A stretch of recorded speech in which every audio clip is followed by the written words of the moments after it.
Welcome back to the Reconnection Podcast. Last episode, we talked about emotional reconnection after betrayal, and we ended with a powerful question. Why does connection feel so difficult and sometimes even unsafe? Today, we're going to answer that question. Dr. Barta, Michael Barta is here with us again. Dr. Barta used a term that many people have heard, but few fully understand, intimacy disorder. What do you mean by that? Well, thanks again, Corey. So for the first thing I want to say is, intimacy disorder is actually the hidden root of all addictions, not just sexual addiction or sexually compulsive behaviors. And an intimacy disorder is the inability to feel safe being fully seen, known, and accepted in connection with another person, and especially with a primary attachment figure like a wife or partner. And that's important to understand because it's not a personality flaw. It's how a person's nervous system adapted in their early environment. So let's start at the beginning. Are we naturally wired for connection? Yep, that's a big point. Okay, so every human being on the planet is wired for connection.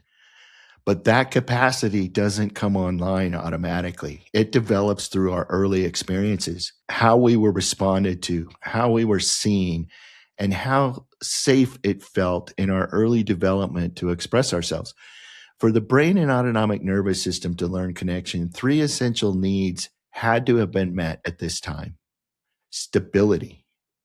So we had to experience consistency and predictability. We couldn't have been moving all the time, right?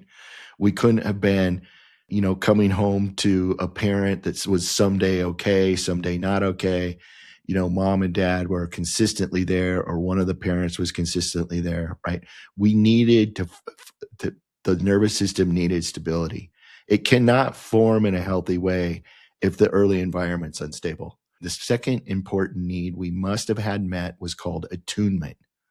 And attunement means being emotionally seen and responded to in an accurate way. And so this is an unconscious thing too. It's like the caregiver sees, reads, and understands what the child needs and responds to that without the child having to ask. That's what's called attunement. And the third, which is really big as well, is we needed to be validated.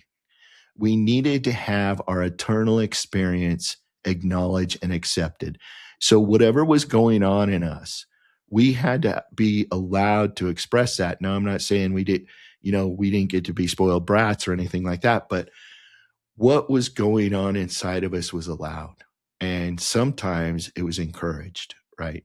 So when these needs are met consistently, the nervous system learns then connection is safe. So what happens when those needs are not met? Well, that's when our nervous system, our brain and our nervous system adapt. So if some of these needs aren't met, the nervous system, instead of adapting to connect like before, they're going to adapt to protect itself.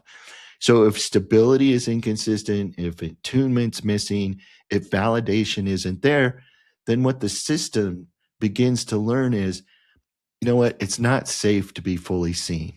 I have to manage how others perceive me. My needs are too much or not important. And love is conditional. And remember, these aren't conscious decisions. These are implicit beliefs wired into our nervous system. And once that wiring system is in place, it changes how we experience all the future connections for the rest of our lives. So how does this show up later in life?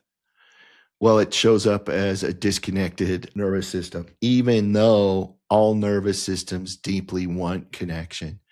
Because now the nervous system is wired for protection, not connection.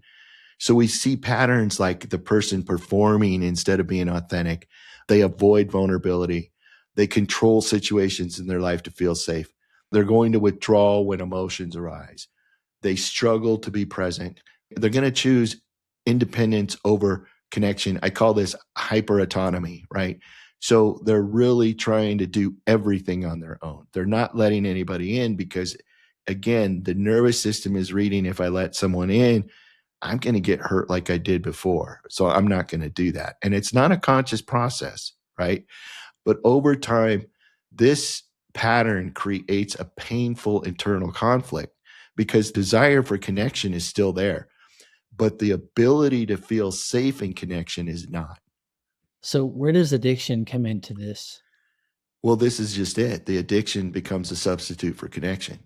So when the nervous system can't find safety in relationship, it still needs regulation. So it turns to behaviors that create release. And when we're talking about sexual behavior, right? We're talking about pornography, but it also turns to things like alcohol, food, work, or even scrolling on our cell phones, because these behaviors provide what I call borrowed regulation. They temporarily calm the nervous system to reduce distress and to create a sense of control. But it's a sense of control. It's not real control. So, but they don't solve the underlying issue, which is the inability to feel safe in a real connection. The system keeps going back to what works over and over. It really reframes addiction. Yeah, it does, because addiction's not the problem. Our addictions are an attempt, an unconscious attempt to solve the problem. And the real issue, what is going on here with all of these people who are seeking treatment for their sexually compulsive behaviors, is the intimacy disorder. That's the fire. And addiction is just the smoke. And if we keep focusing on only stopping the behavior, we miss the reason these behaviors exist. Because healing's not about stopping and controlling the behaviors. And that's why so many people fail, because that's what a lot of treatment programs and things up until this point have pointed out. You just got to stop the behavior. But healing actually requires addressing the root, helping the nervous system to learn that connection can be safe again. It really connects everything we've been talking about, specifically with intimacy disorder. Yeah, it does. And when we understand intimacy disorder, Corey, we stop asking what's wrong with me, and we start asking what happened to my system and how do I help heal it so that I can feel safe again. And that leads to the next question. How did this actually form? Exactly. And because intimacy disorder doesn't appear, it develops, right? So in my next podcast, what I want to do is I really want to take a deeper look at how intimacy disorder forms, specifically, how the absence of this stability, attunement, and validation wires our nervous system for protection rather than connection. Thank you, Dr. Barta. Until next time, thank you for listening to the Reconnection Podcast.